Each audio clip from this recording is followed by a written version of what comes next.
Hi, and welcome to episode 67 of the Page One podcast. I'm Marco. I'm Tarek. And thanks for joining us at the Page One podcast, where we like to speak to writers of all kinds about their writing career, how they got into the industry, and try and get as many hints and tips from them as possible.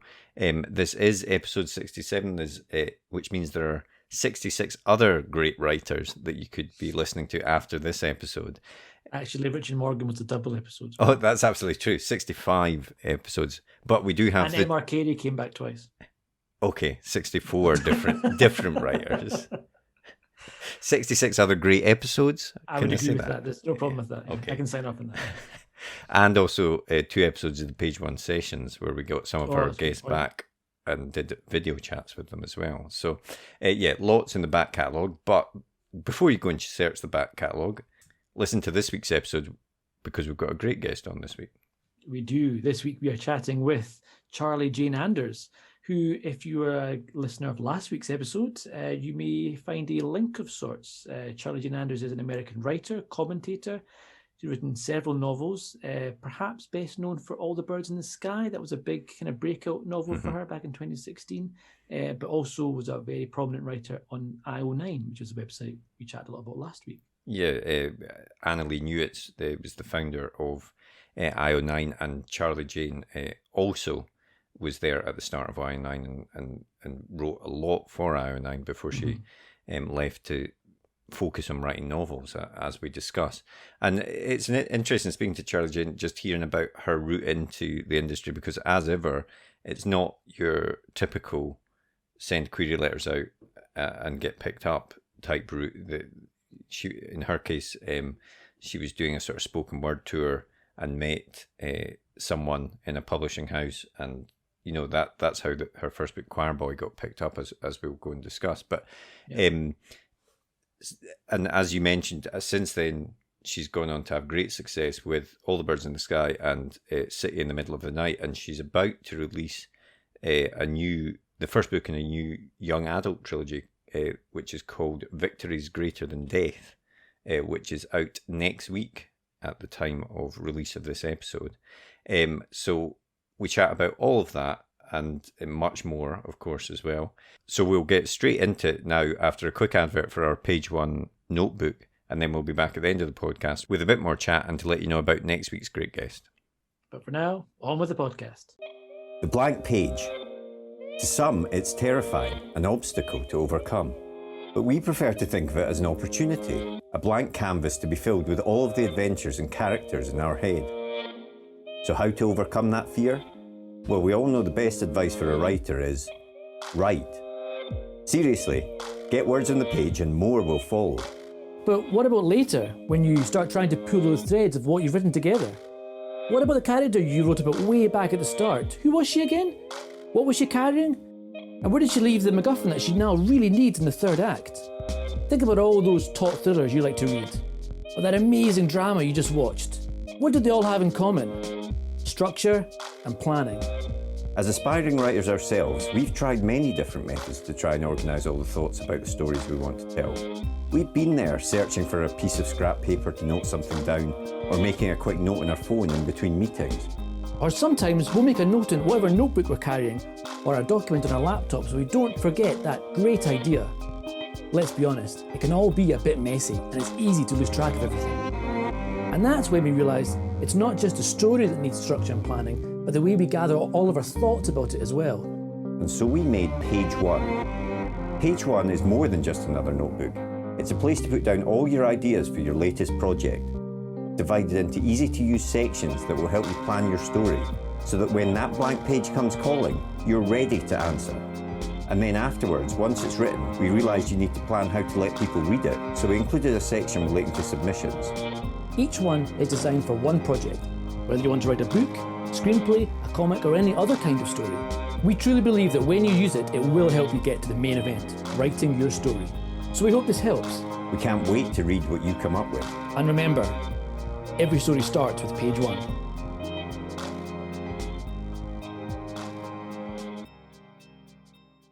I tend to start these podcasts with the same question, which is, did you always want to be a writer?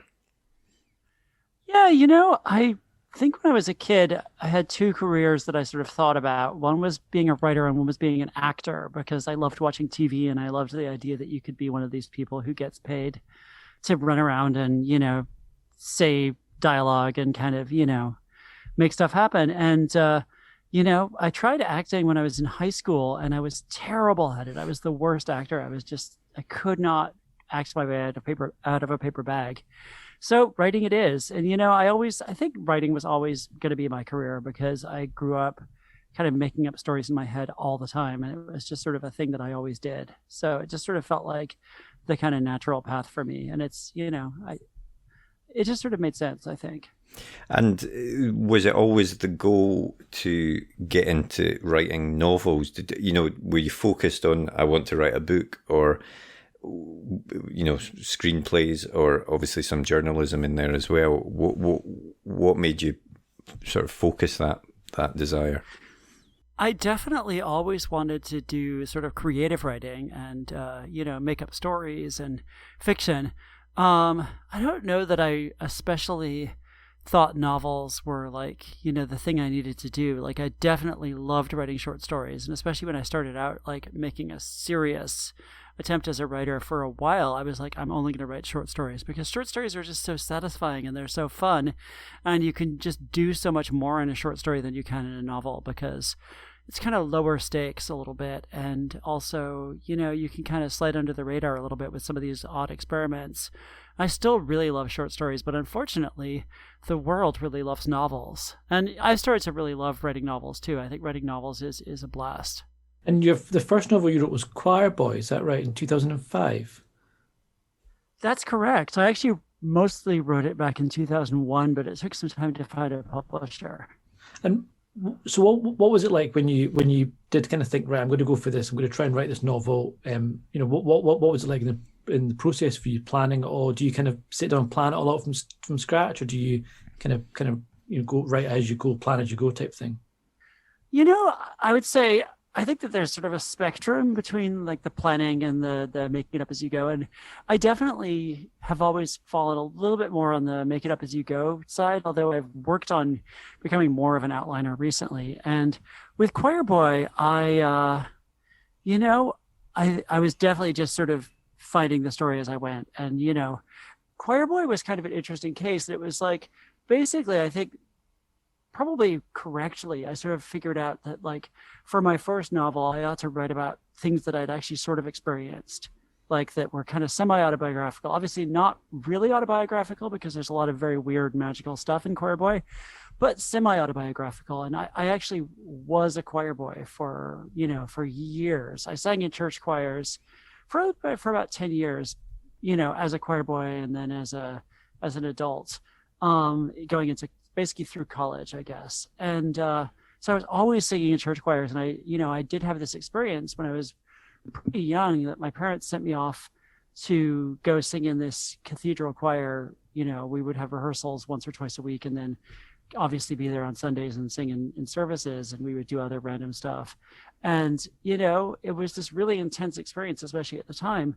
And it was a lot of playing dress up and a lot of like learning about music and a lot of like, weird kid politics.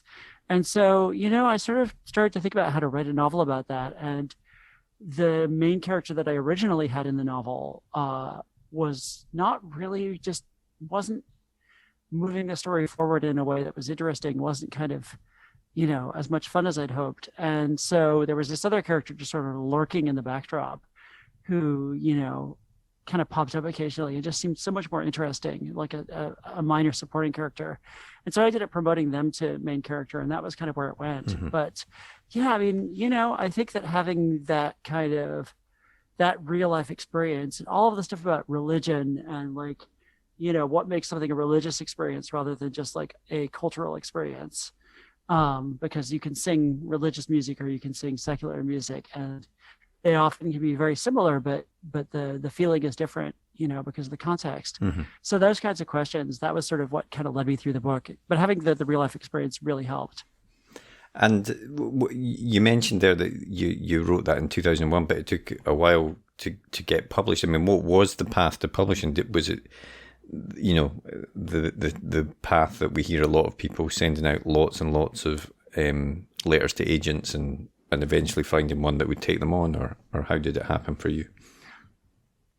Well, yeah, no, I sent out so many inquiry letters. I mean, you know, at the time I was also sending out so many short fiction submissions and just getting rejection upon rejection upon rejection. Somewhere I have like just, you know, a file with all just the paper rejections I got, because at that point in the early 2000s, some people were already doing email rejections, but the ones that did rejections on paper, which a lot of people were very slow to get rid of that. Gosh, the ones that did rejections on paper, I've got like, just, you know, I could probably bury someone alive in like my old short fiction rejections. So I got a lot of rejections from agents and small presses, and, you know, anybody who would look at a novel looked at Choir Boy and was like, no. And then, you know, actually what happened, and this is kind of an example of how things often seem to happen in the publishing world, because it's also ad hoc and kind of, you know, you just kind of figure things out as you go. I went on this sort of spoken word tour with some other, it was sort of a punk rock indie spoken word tour organized by this amazing Canadian writer named Jim Monroe, who does kind of off-kilter weird science fiction books. I'm a huge fan of his work, and you know, he was trying to sort of do a lot of indie stuff at the time. He had his own indie small press. He was doing his own indie games. And so he created this sort of indie tour. And it was like me and two or three other people. There was a cartoonist, there was a fiction author, and we would just travel around all over the place and sleep on people's floors. And like, you know, it was very much your sort of punk rock book tour where, you know, we were like basically just like kind of sleeping rough and, you know, getting up every morning and then just driving to another city where we would go to some tiny cafe somewhere and read our work. And like, it was exhausting because, you know, you'd be staying in some punk rock group house and somebody would decide that they really, really, really needed to blast Pink Floyd at top volume at 3 a.m, you know, and you were like sleeping next to the speaker and on the floor. And, you know, there was a lot of that. And, you know, we got our show in Cincinnati. We went to this tiny little cafe in Cincinnati, and we were supposed to do our show after our kind of quote unquote opening act, which was this local performer whose name I've now forgotten. And he showed up like an hour late, and he had like this thing where he was going to, all these people were going to play bongos around him, and he was going to recite his poetry. And we were like, can he just do his things so that we can get up there? And he kept delaying and delaying, and our audience was leaving. And we were like going to go confront him until somebody pointed to a newspaper headline that this spoken word artist that was holding us up had only just been arrested for punching a police horse in the face. And at that point, we sort of went, okay, this guy can take as long as he needs. Nobody's going to go up and talk to this guy. So that show was kind of a disaster. So anyway, so I was on this spoken word tour, and basically one of the stops on the tour was in Brooklyn, where at the time Soft Skull Press had a little kind of bookshop that they were running. They were Soft Skull, who are still around, but now they're part of a larger company. But at the time, they were a really small indie. They had been actually publishing some books that got a lot of attention. Like one of their books, the author got on the Today Show and stuff. And, you know, they were a small press that punched way above their weight and had gotten some really huge books. And they published some friends of mine. And so, you know, we were doing this show at the Soft Skull Press bookstore and right next door to their offices. And so all the Soft Skull people were there. And, you know, there was one trans person working there, Tennessee Jones. And so I was chatting with Tennessee. I was chatting with Richard, who ran Soft Skull Press. And, you know, of course, I mentioned I had a novel, and, you know, they had just seen me perform. And, you know, they were like, oh, yeah, send it along. And I think I might have already sent it along to Soft Skull in the past, but this time I had an invitation to do so. Yeah. And so I sent it to them. And then I think it took a long, long time, and I sort of thought that they'd lost it. And then finally they got in touch and they were like, yeah, we want to publish this. And, you know, that was such a great break. That was such a lucky break. And Soft Skull, you know, like I said, I was a huge fan of so many of the books that they were doing. So that was kind of how things sometimes work, is that you just, you know, you just kind of meet people, and having that personal interaction leads to something. And, you know, it's tough because slush piles are giant. And, you know, having read slush, having read unsolicited submissions, I know that, you know, it's really hard to get through all that stuff, and you have to delegate it often to people like I was at the time, just, you know, some random person who was like, I'll read all these giant stack of submissions. And so it's, you know, you can get, I have definitely around that same time, in fact, I got discovered in the slush by this, like, you know, slightly fancy local literary magazine that they prided themselves on reading every one of their submissions, and a certain percentage of their every issue would come from the slush pile, and that was something that they were really passionate about. So I lucked out there. But, you know, oftentimes meeting people and making a personal connection is how things happen in the industry. Yeah, I mean, sorry, I was just going to say, like, for a lot of the guests that we've had on, it's amazing actually how many of them didn't have that convention, you know, what is said to be the sort of tried and tested route of query letter, agent, publisher, route to publishing. There's always sort of a winding path, and then a meeting with someone, or, you know, something happens that's serendipitous almost that leads to that first break, which is quite important.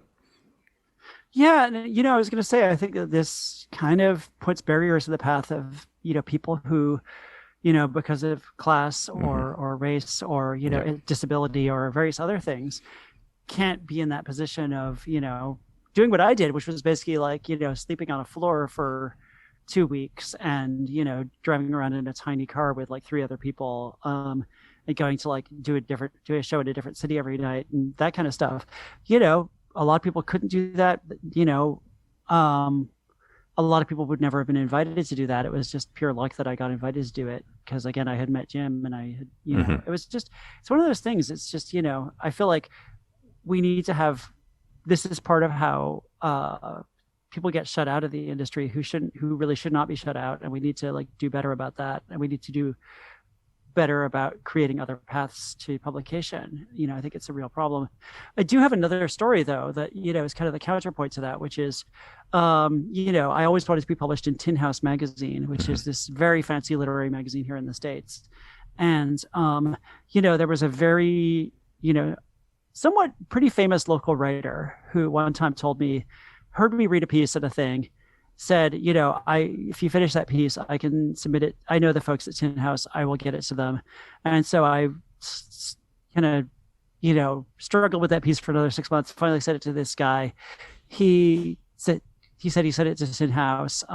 Never heard a word from Tin House about it, you know, probably just ended up in you know, their giant ocean of stuff. But then like 3-4 years later, maybe, someone from Tin House just randomly got in touch and said, hey, I read this short story of yours online and I really liked it and we'd like you to submit. And just from having seen my work, it was actually a story that very few other people had noticed, actually, that to this day has not gotten a lot of attention. But, you know, it was a story called Suicide Drive. I think it's still online somewhere. Anyway, just from him finding my work and liking it, I got an invitation to submit, and I submitted, and finally they did publish a piece of mine. And so, you know, so sometimes it, you know, it doesn't always happen through the, like, you know, a guy or you meet someone, or, you know, I've had it happen in many different ways. And I think it's definitely better if it's not the kind of, you know, oh, so-and-so bought me a drink once, so we're going to read their thing, you know, kind of thing. Yeah. But everything runs on relationships. It's just, you know, it just we need to find other pathways as well. Well, I mean, that's interesting because you went on to then kind of create a massive blog in kind of IO9 a few years after that, which was, you know, huge, kind of science fiction and science fact kind of meshing together, and also gave a voice to a whole lot of people who gave them a chance to post work or have their work put out there. So, I mean, was that part of the reason for why you wanted to create IO9, to give a chance for other people to have a voice as well? Yeah, I mean, you know, you've already talked to Annalee, my partner, who was the founder of IO9. So that Annalee really founded IO9, and I sort of got swept up in it, and I'm so grateful that I did. But it was really Annalee's vision for the site and for how it was going to run that really shaped what it became.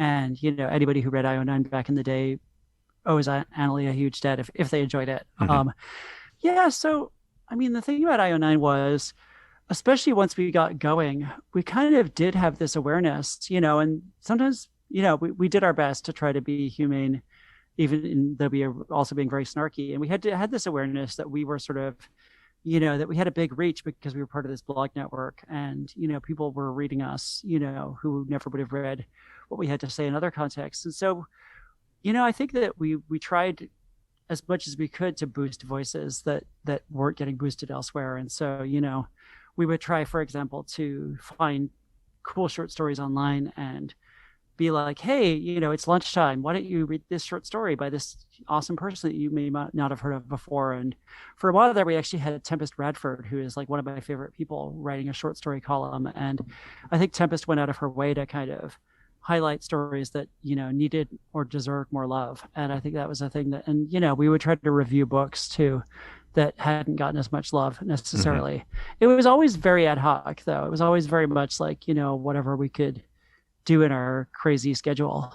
But I think, I do think that, to quote Spider-Man, with great power comes great responsibility. And when you do have more reach and more access, you kind of owe it to your community and to yourself, really, to try to boost voices that aren't getting boosted elsewhere, and to try to lift up people who are being left out of the conversation, and especially marginalized people.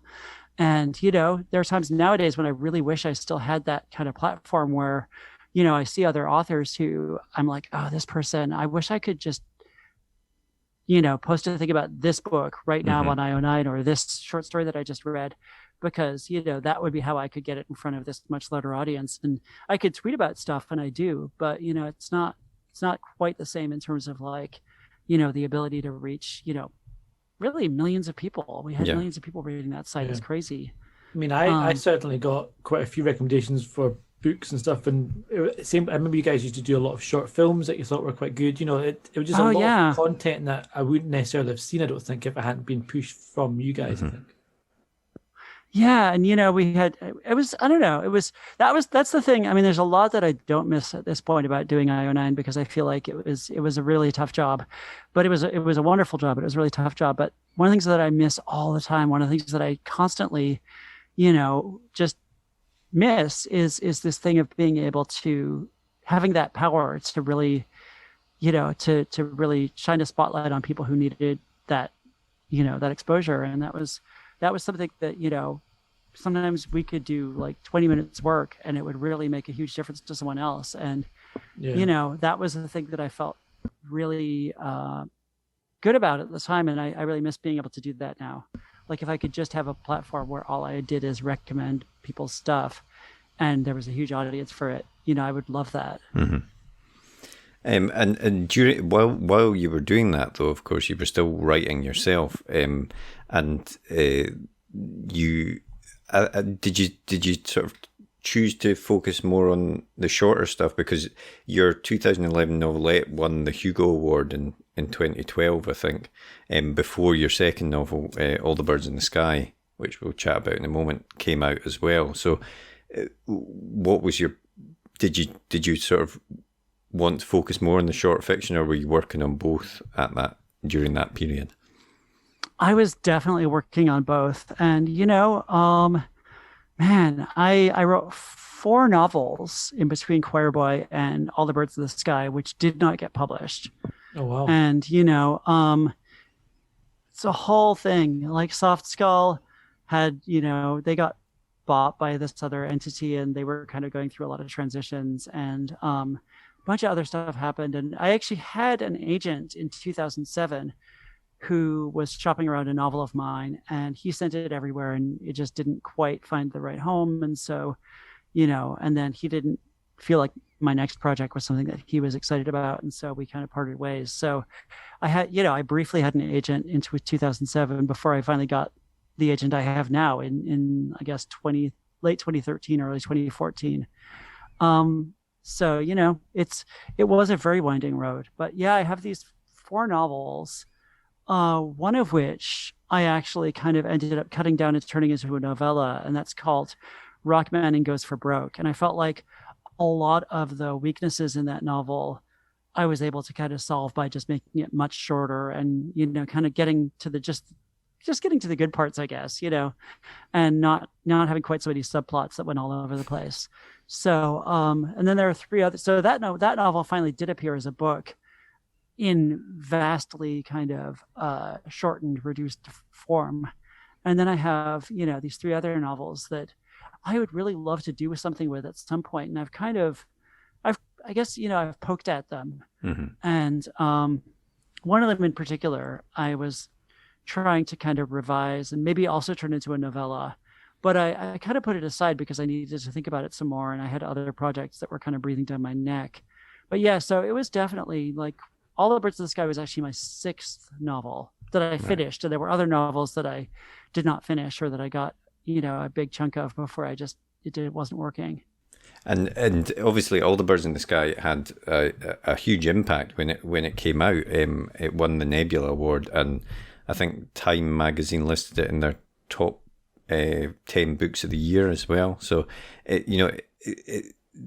how did that feel? Because after having written these other novels that for whatever reason didn't get published, to suddenly make this big impact must have been a great feeling. It felt so surreal. I mean, you know, I definitely had not expected anything like that. You know, when I wrote All the Birds in the Sky, I think part of why it, you know, I mean, obviously I had won the Hugo for that novelette, which had a certain amount in common with All the Birds in the Sky, in that they sort of were very focused on a single relationship between 2 people, and had kind of some of the same feel to it, I think. You know, 6 Months, 3 Days and All the Birds in the Sky. So I kind of knew that people had liked that, and that actually gave me a little bit of courage to kind of to go forward with All the Birds in the Sky. But yeah, it was like, I don't know. I sort of thought that All the Birds in the Sky was going to be this weird, quirky little novel that, you know, maybe a handful of people would really, really like, and that it would be like a book that would kind of get my foot in the door, and people would be like, oh yeah, this, you know, this weird, quirky little novel, you know, I like it, and you've never heard of it. And kind of would be like one of those things that, you know, certain people would really, you know, would be talking up or whatever. And then I sort of thought my next novel, which I was already working on, The City in the Middle of the Night, I thought that was going to be my big breakout novel, because it was meaty and more serious and more sci-fi and more kind of grounded in various ways. And yeah, I just, you know, I wasn't really prepared for the response to All the Birds in the Sky. All the stuff that I had sort of thought, oh God, people are going to hate this. Like some of the stuff that I was like, kind of, you know, kind of defiantly putting in, even though I knew people were going to get mad about it. Like, you know, in particular, some of this weird stuff that the narration does, like where they're at the mall and they're kind of speculating about the feet of all the people going by on the escalator. And then one of the people, it turns out that they've guessed right, and that he's actually there to kill them. I was sort of like, oh God, I'm going to get hate mail about this. This is everything that the writing advice books tell you not to do. And it's everything that like everybody always says that they hate in fiction. And I'm just going to keep it in because I feel like this is what I wanted. I want this book to kind of push the limits in various ways. And I feel like this is a thing that I'm willing to fight for, and this is a hill I'm willing to die on.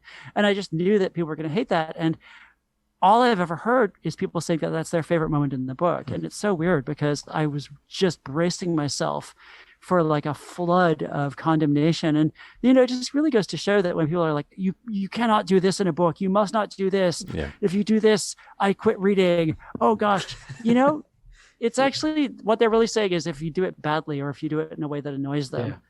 I guess. But anyway, so yeah, All the Birds in the Sky, I really was not expecting that. And I really thought that it was going to just be sort of the layup, if that makes any sense. And then I was going to actually maybe score a goal with City in the Middle of the Night if I was lucky. So it really took me by surprise, and I'm still kind of just astonished when I think back, like that this thing that I kind of wrote in defiance of what everybody told me I should be doing is the thing that gets all this love. And I think I'd read somewhere that you said when you were trying to find your writing voice, and it was a kind of moment that you had when you realized that rather than trying to write a book that I suppose quote anyone could write, that you should try to focus on writing only what you could write, and realizing that it was the way to do it was writing to your own strengths, and to read a book and to write a book I suppose that you would like to read yourself. And was that quite an important point for you when you kind of in trying to find your voice in writing novels? Yeah, I think it was. I mean, and I still really struggle with that because my voice changes over time, and I don't want to get pigeonholed, so I try to stretch out and do new things. And then it's like, how far can you go into like a new area and a new style before you're no longer heeding that advice? And that's that was something I thought a lot about with The City in the Middle of the Night, where I really tried to kind of write differently than I had before because I wanted to kind of keep stretching myself. But yeah, I feel like the thing that All the Birds in the Sky and City in the Middle of the Night and pretty much all my other recent stuff have in common is that they're really weird, and they're really kind of surreal and a little bit silly and a little bit bizarre and a little bit just kind of like off kilter. And that is kind of my thing, I think, to some extent, is that I don't really like to write things that are like too kind of sensible or whatever, for lack of a better term. Yeah, so that was the thing, is that one of those 4 unpublished novels, I'd say the first 3 of them I really kind of put everything I had into trying to get them published, like Rock Manning, and then there was a historical novel about the first 2 years of Bill Clinton's presidency. And then there was also a portal fantasy. Those 3 books, I sent them everywhere. I kept sending them out for months and months, and I think in some cases for years, and just never quite found the right home for them. And I was like convinced that if I could find the right home, that they could be published and people would like them. Mm-hmm. The 4th book, though, at a certain point, I personally kind of lost faith in it a little bit. And that was, that was a situation where, I had written an urban fantasy novel. I went through a huge phase in college and after college of really loving noir kind of detective novels by like Raymond Chandler and Ross MacDonald and, a bunch of other writers, Dashiell Hammett, even Mickey Spillane. I actually have a huge soft spot for Mickey Spillane, who's a writer that not that many people I know really seem to respect anymore. But I love his stuff. I'm sure it's super messed up and problematic, and if I go back and read it again now, I'll be like horrified. But I just loved his kind of cockamamie writing style. So I was like, I was reading all these urban fantasy novels by people like Richard Kadrey and, Jim Butcher and Shannon McGuire. And, there were all these urban fantasy series coming out, and they were just, some of them were very noir and hard-boiled and reminded me of these detective novels that I'd been reading when I was younger. And I was like, I could do this. I would have a lot of fun doing this. And so I wrote a kind of, rough and ready, hard-boiled kind of noir urban fantasy book that was very much in part an homage to all those detective novels I'd loved, and also all these urban fantasy books I'd been reading.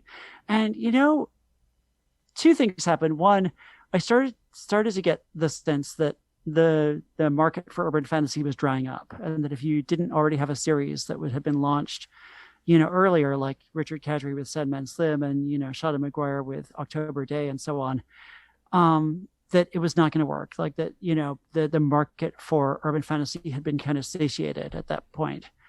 And that this particular type of urban fantasy, especially. And, I also just sort of, I was shopping the urban fantasy around while I was halfway through writing All the Birds in the Sky. And I did have a little bit of like, sort of, there were people who were like, we might be interested in this urban fantasy. There was like a little bit of sort of tentative, potential interest. But I just kept thinking that All the Birds in the Sky was a much better choice for a debut, partly because it was more like 6 months, 3 days, which had, gotten all this attention at the time. And partly because it felt more me. It felt more like a book that was like, just a Charlie Jane Anders book, whereas this other book really felt a little bit like I was trying to rip off Mickey Spillane and Raymond Chandler and Richard Kadrey and all those other folks. And it felt a little bit, and there's stuff in that urban fantasy that I still really love. Like, and I am going to try to polish it up at some point and make it a better book and try to get it published as probably as a novella, realistically. There's stuff in there that's really fun. It's actually a very silly book is the thing. It's very funny and silly and weird. There's like some sequences that are completely bonkers, which I had a lot of fun writing. And, and the main character carries around, he's like a hard-boiled, he's actually not going to be the main character anymore. He's going to kind of share that status with a couple other people because he was too much of a stock character, I thought, and I need to flesh him out, but also bring other people to the foreground. But he carried around something called a gun of natural causes, which is basically like a gun which if he shoots you with it, you will instantly die of natural causes.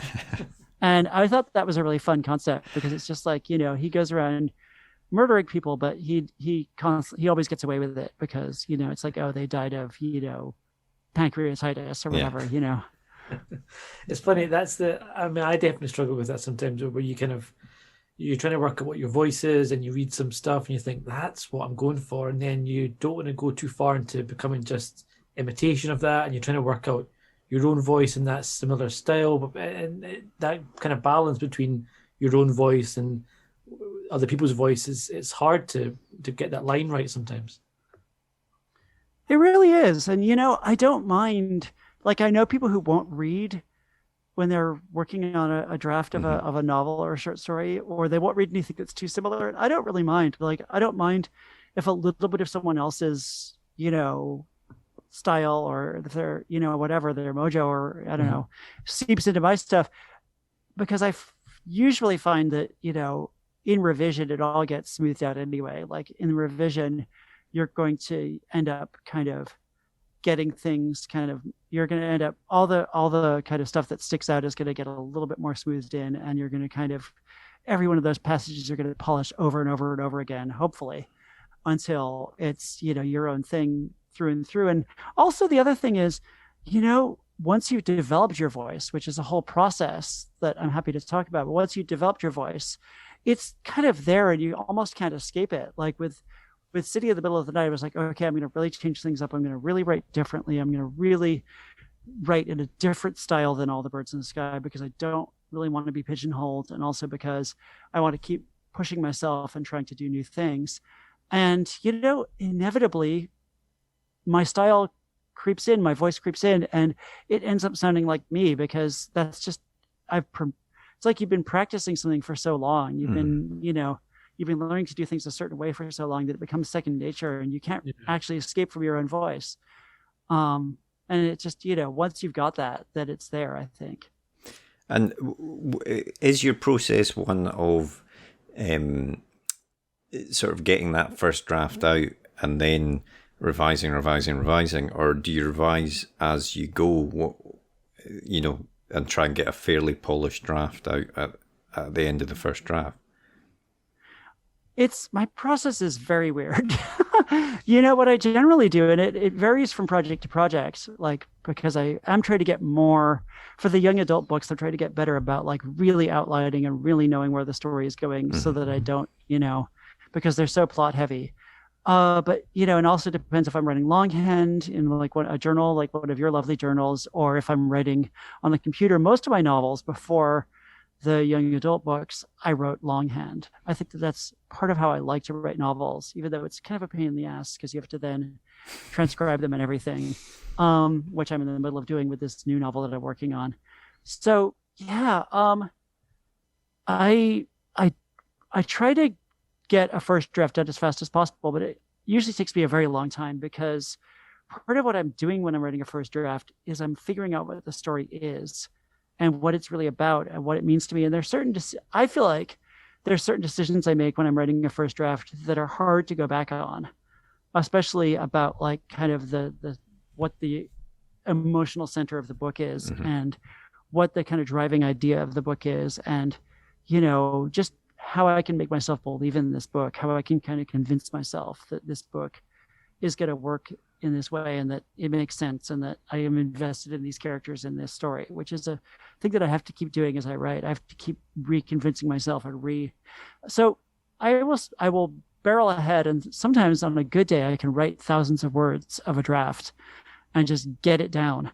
But then I have to kind of stop and really interrogate, okay, is this the book I want to be writing? Where am I going with this? Is this, is there any point to any of this? Am I just kind of recycling tropes, or am I doing something that I really believe in? And I really kind of have to stop and interrogate it over and over again. And if you look at, and you never should because it would be horrifying, but if you look at any of my kind of drafts folders for any of my previous novels, including All the Birds in the Sky, there's just hundreds of pages of kind of me asking myself questions and me kind of like brainstorming and interrogating the book kind of and trying to figure out where it's going. And that's usually during the drafting process. It happens in revision too, but in the drafting process, I really kind of try to get deep into like what the book is about and why I care. And then after I've written a draft, or sometimes just when I have a second draft, then I will outline over and over again to try to kind of see what I've got and to see what, exactly how things should go. And like, if there's something out of place, or if there's something where like, well, there's a step missing between this and this, I have to write some more scenes where I bridge these two sections, or just the flow of the book is weird, or the emotional resonance isn't working, or there's too much of this, none of this. I just keep outlining until I kind of know how the book what the shape of the book should be. And then I go back and kind of take all that stuff I wrote and kind of smush it into that shape. And when you've finished a draft, or when the book, I suppose, is in a shape that you're happy with, do you show it to anyone, or do you just send it to your agent at that point? Yeah, no, I mean, I pretty much always, I will show it to beta readers. I will hire sensitivity readers, usually plural nowadays. I will show it to as many people as possible. And, there are some friends of mine who've been incredibly generous and patient about like being willing to look at like multiple books at this point. And I feel extremely grateful and also a little guilty that I forced these people to suffer through some of these, terrible, usually second or third drafts. I usually revise it. I do like a couple passes and try to smooth out the obvious problems. Like, it's not really fair to show someone a book where you're like, well, I know that these things are problems.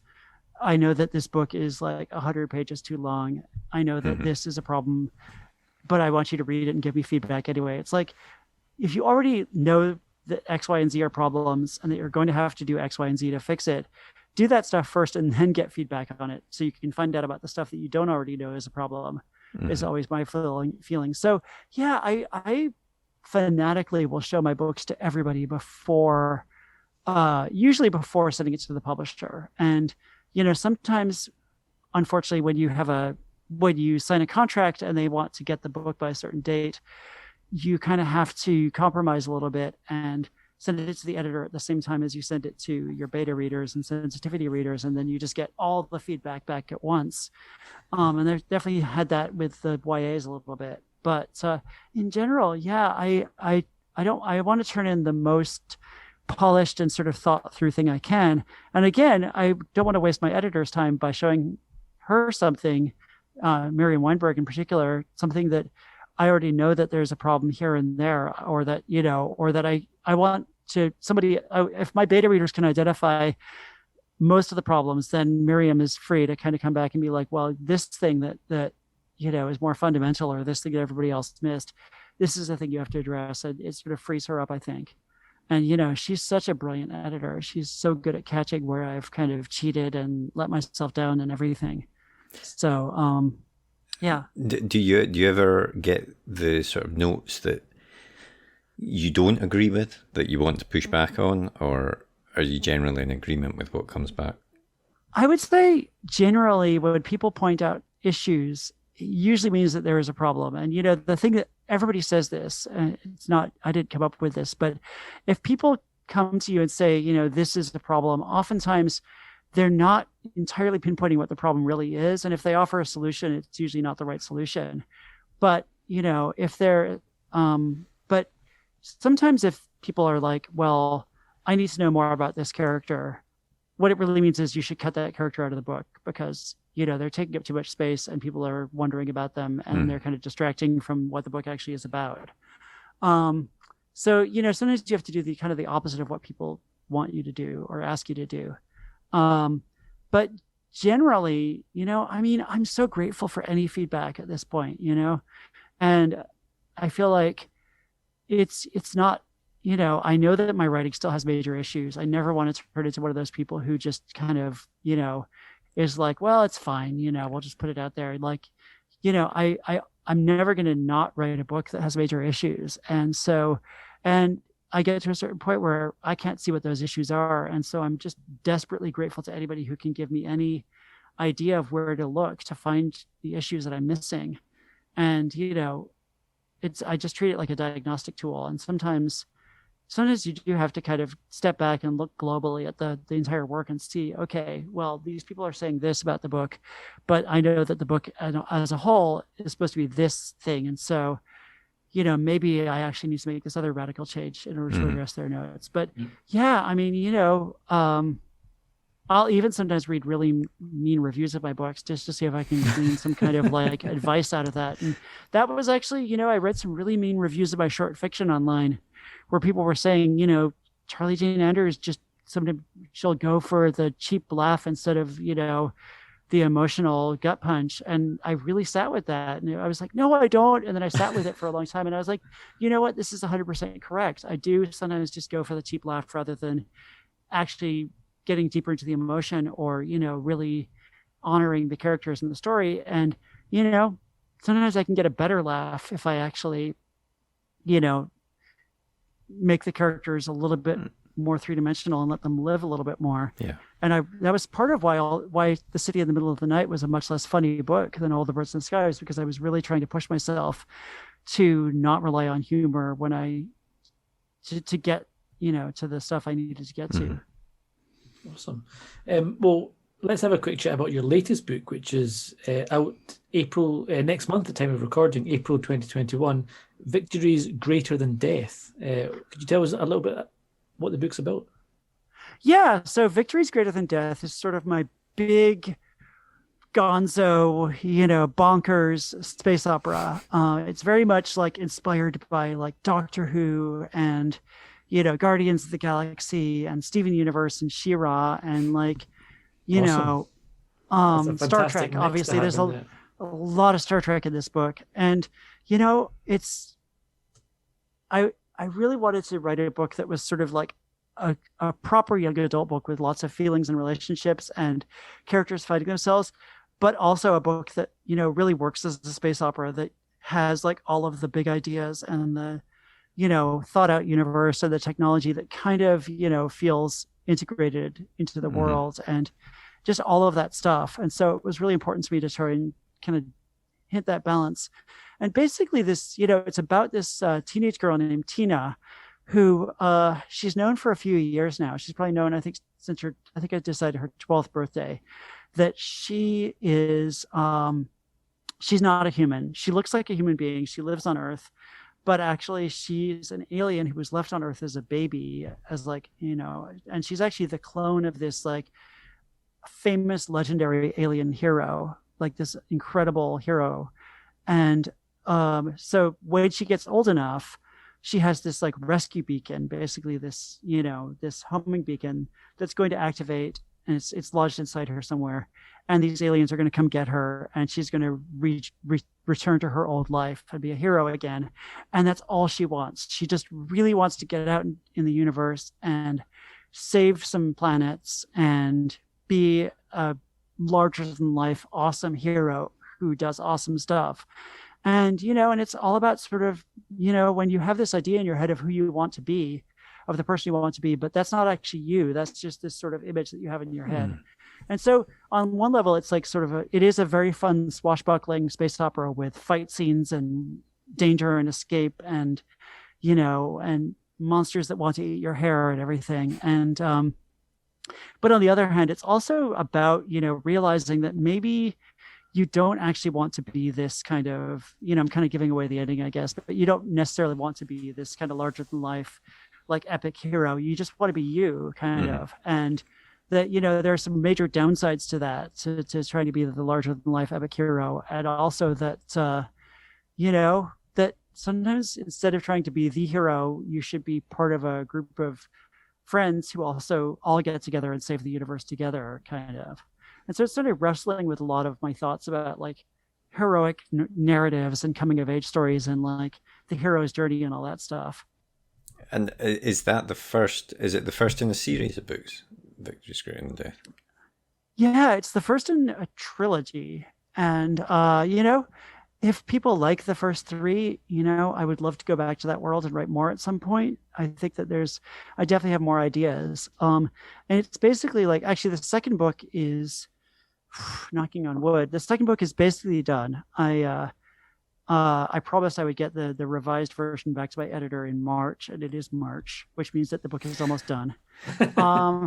And then the third book, I have a very detailed outline and I've started writing it. And I think the third book is going to be the most fun of the three because, you know, this is my first time writing a trilogy. So this is all new to me, but you get to a certain point where you've pushed the boulder up the hill, you've pushed it up the hill, you've pushed it up the hill, and then you just kind of go downhill. And usually for me, that happens in one book. Like I get to the 2/3 mark of the novel, and then the boulder's just rolling downhill and nothing can stop it. But in this, because it's a trilogy, I had to keep kind of laying down bricks and kind of building the road and whatever.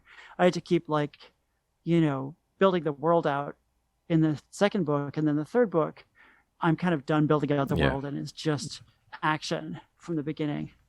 Nice. But the second book is also super fun though. I had a lot of fun with the second book. And when you're planning a trilogy like that, how much is fixed in stone, if you like, of the arc, and how much do you get to, you know, because when you're writing a novel, you can have an outline or something, but as you're writing it, something will happen, the characters will do something, and you'll suddenly go, oh wait, what happens if I go down this route? But presumably with a trilogy, you have to stay within the sort of longer term plan for it to work out a bit more.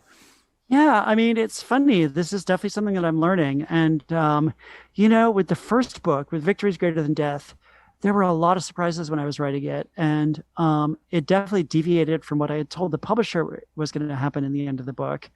And in good ways, I think, entirely in good ways. And, you know, there were some things that kind of happened with Tina, where she makes a choice at the end of the first book that I hadn't actually thought she was going to make, if definitely not that soon, but definitely I hadn't seen that coming, but it felt like it was the right choice for her to make in that moment. And, you know, some of the other characters also made choices. So the second book ended up being completely different from what I had originally pitched. And, you know, part of that was that I had these conversations with my editor, with Miriam Weinberg, where I would be like, well, so what if, you know, am I allowed in the second book to feature other point of view characters alongside Tina? Because Tina's the only POV in the first book. And I wanted to kind of open it out and maybe feature some other characters as POVs. And Miriam, instead of saying, no, you have to stick to the same POV throughout all three books, that's the rule. Miriam instead was like, what if you just didn't have Tina as a POV in the second book? Because we already had a whole book of her POV in the first book. And Miriam really actually pushed me to think of the trilogy as three kind of very different books from each other, so that you don't get that, you know, sometimes with a trilogy, you're like, okay, oh, it's this thing again. Oh, this person's doing this again, you know, and she really pushed me to think in terms of like making each book a unique thing so that people don't feel like we're just kind of going through the same, you know, treadwheel again. And so in the end, the second book doesn't really have Tina's POV in it at all, except that she writes some letters. So we get a little bit of her voice, but it's mostly focusing on other characters. And that was a thing that was actually super liberating. So, you know, but then once the first book is set, so the first book changed a lot as I was writing it, and it ended up changing what the second book was completely because of some of the choices that I made that I hadn't expected. But then, you know, once the first book is finished and it's gone to, you know, the copy editor and then the typesetter, and it's being bound up and sent out to people, at that point you cannot go back and change what happens in the first book. And so, you know, there's stuff in the second book where I'm like, well, I have to make this work because I did this in the first book, and I can't change that now. So I'm just going to go with it. And luckily for me, there was nothing, I never had a thing where I was like, well, I painted myself into a corner now. Mm-hmm. I'm totally, ruined. This is the end of my career. I'm just going to have to light my hair on fire. It was more like just every now and then I'd be like, okay, there's a slight logistical challenge in terms of like where I said this character was going to be. And now I kind of wish this character was over here instead, but I can think of 10 ways to get them where I need them to be, or I can think of 10 ways to work with the way that they are now. So it wasn't that much of a nightmare. But it was definitely, the trilogy is going to end up being very different, like completely different from what I had originally pitched.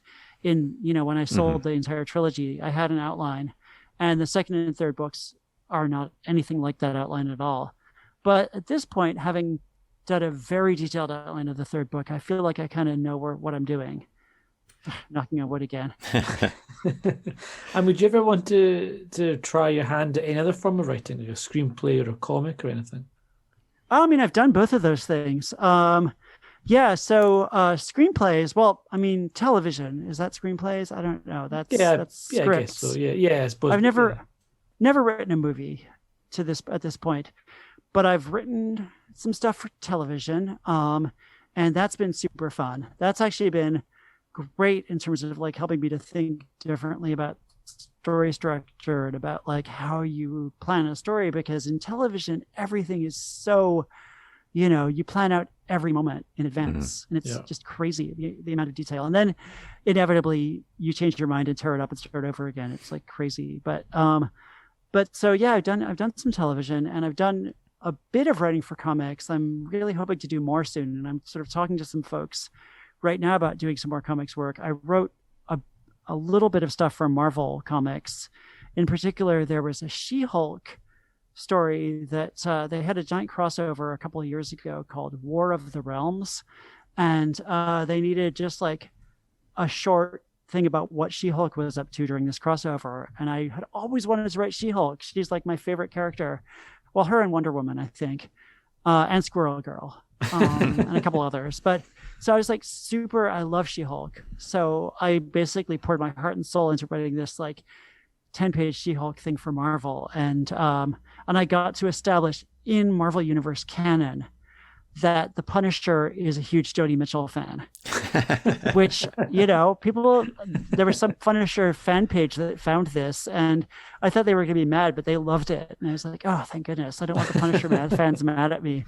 So you just essentially write to Marvel and say, I'd love to have a shot at doing this, or no, actually, so that was one of those things where, again, winding path. There was an editor at Marvel who got in touch with me years ago, like probably 5 or 6 years ago, and said, do you want to try writing for us? And so I signed an NDA, because you have to do that if you're going to pitch them. Awesome. I signed a whole complicated agreement where basically I can't sue them if I pitch a thing and then 3 years later they publish something that's similar, I think is what that basically boils down to. So I signed a bunch of stuff, and I started pitching her, and then she left the company. And then a year or two later, another editor got in touch and just was like, hey, would you ever consider writing for Marvel? And I was like, absolutely, I would. I've already signed the paperwork, and, I would love to talk to you some more. And so we hung out when I was in New York. And then, there were a few different ideas for series that I pitched, which for various reasons ended up not happening. But then one of the things I talked to them about a lot was that I would love to write She-Hulk. And so when this thing came along, they just sort of thought of me, because they were like, well, she already said she wants to write She-Hulk, so let's see if she'll write this little thing. And so that's sort of how that came about. Well, you'll be super excited for the upcoming She-Hulk show. And isn't it? They're not meant to be doing that this year or next year of Disney Plus? It looks so great. I mean, just the cast, I'm super excited for it. I think it's going to be fantastic. I wish I was writing for that. God, that would be so much fun. It'd be brilliant.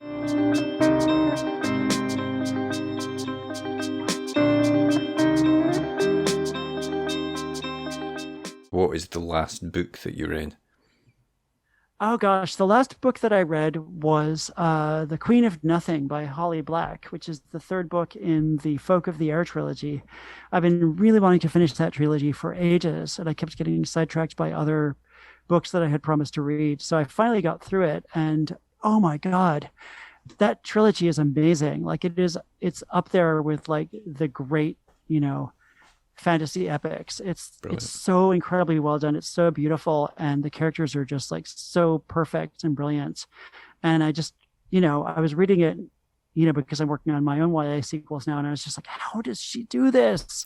How is she working this incredible magic? And like, I still don't entirely know. I think that she's just, she's some kind of magical creature. But so yeah, the Queen of Nothing by Holly Black. Excellent. Awesome. And what about the last film that you watched? Oh gosh, the last film I watched was the amazing Barb and Star Go to Vista Del Mar, which is a new comedy that just came out on pay-per-view, and at least in the United States, and it is so incredible. It's such a fantastic movie, and it's it's kind of a science fiction film. It's got a little bit of fantasy. It's very silly. It's all about like a friendship between these two middle-aged women, and they end up kind of defeating a supervillain and doing some other stuff. But it's a really wonderful film that is it's like a friendship romance, which is one of my favorite things, and it's just so well done, and I really loved it. I've not heard of that. I mean, No, I wonder if it's not out in the UK. Yeah, possibly. It's Kristen Wiig, and I forget who else is in it, but it's so good. Brilliant. You have to hunt it down. Yeah, definitely. Awesome. And what was the last TV show that you watched or are watching? Well, I just started season 7 of The Flash.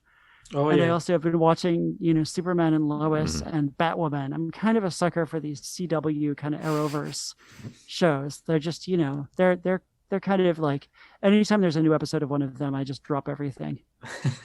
Yeah, I was really into them for ages, and then suddenly, I don't know if it got to the point when I was kind of overwhelmed with too many shows, and I kind of dropped away from them. But there was a point, up to, I didn't actually finish all of Arrow, but up to about season, must have been 6 or so of Arrow and 3 or 4 of Flash. It was fantastic. I still think the first season of Flash the second season of Arrow are 2 fantastic seasons of TV. They really are. And, it's true that you get to a certain point where Arrow is sort of, kind of, I don't know. Some of the later seasons of Arrow I found a little bit slow in parts, but, they're still lovely. I mean, I love that cast. Yeah.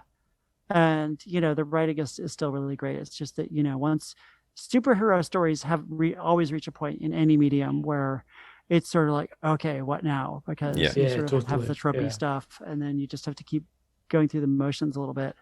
And the Superman and Lois is meant to be great. I've not seen it yet, but I've heard great things about it, the first couple of episodes. It's fun so far. Tyler Hoechlin is like a great Superman. He's fantastic. Yeah, and so the very, very last thing we always do is a quick fire either or, and I always say there's no right answer apart from one. And the first one is we'll go for a classic opener here: Star Trek or Star Wars. Oh wow! I mean, I would say if I had to only watch one, it would be Star Trek for sure, because there's a lot more Star Trek to watch for one thing. But also, I think Star Trek, it's just that hopeful kind of, we're going to make it, we're going to survive, we can work together, we can understand each other. That whole spirit of cooperation and friendship is super important to me. And early bird or night owl? Man, I was a night owl until recently, and lately I've been a little bit more of an early bird, and I think it's partly because I've got a new cat, and he just will wake me up at 7 a.m. whether I want to be woken up or not. Fancy restaurant or a takeaway? Probably a takeaway. I mean, my favorite restaurants tend to be hole-in-the-wall places, and obviously everything's takeaway right now anyway. You can't actually sit in a restaurant, but I like a hole-in-the-wall, and so, my choice would probably be like to eat in the restaurant, but to be kind of like nervously eyeing the little bits of grime on the walls. I like it there. TV or cinema? Well, definitely TV at this point, partly because I can't go to a cinema, but also because I feel like, TV is where a lot of the most ambitious, interesting stuff is happening. And, now you're pretty much getting movies that are just chopped up into TV shows. You have these miniseries that are basically movies. but they can kind of stretch things out a little bit more and try different stuff. So yeah, TV. Nice. And the last one, real book or ebook? I can never do ebooks, I think it's because I spend all my time looking at screens regularly. And so when I want to read, there's something so relaxing and comforting about reading off on paper. Fair enough. That was I'm afraid that's actually the incorrect answer, but that's fine. Don't worry about it. Sorry.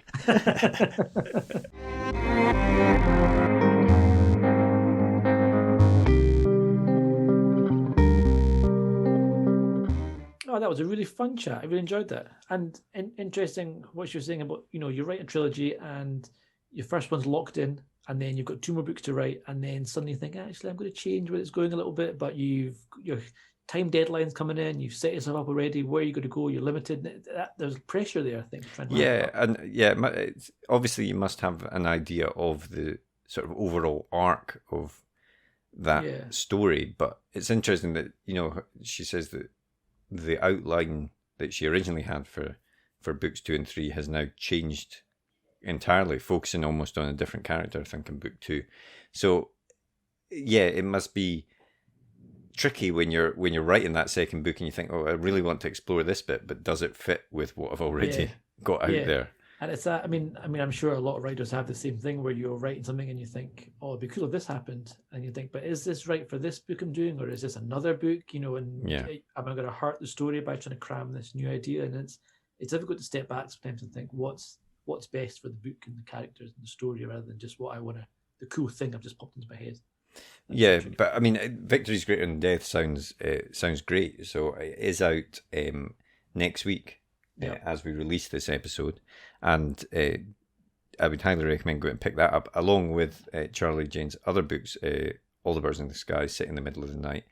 I've read All the Birds in the Sky, and it really was a great book. And it's got that sort of sci-fi fantasy type stuff going on, but also quite a humorous edge to it all as well, which I thought was quite unique. Yeah, it's a really cool mashup, isn't it, of that kind of sci-fi fantasy in a way that you don't really see often. So it's definitely recommended reading. Yeah, so do check those out. And thanks again to Charlie Jane for taking the time to come on to the podcast. We really appreciate that. And we have another great guest next week. We do have a great guest next week, Mr. Jeff Vandermeer, who perhaps best known for writing Annihilation, the trilogy, the Southern Reach series of books, which was, of course, turned into the film by Alex Garland, who we had on the podcast. Previous podcast guest, exactly. What's the word I'm looking for here? Synergy. Is it synergy? I was going to say synergy. Let's go with synergy. Synergy is better though, Alex. Yeah, I was saying at the start of the episode that there is a great back catalogue, and Alex Garland is obviously one of those guests, and we actually chatted to him quite a lot about Annihilation and how he had only read the book once and then never read it again. He didn't want to read it again when he was making his adaptation, which differs quite a lot from the story of that book, but brings a lot of the same emotion, I think, into the film that the book has. And we chat with Jeff about that, actually, and whether he was happy or not with that adaptation.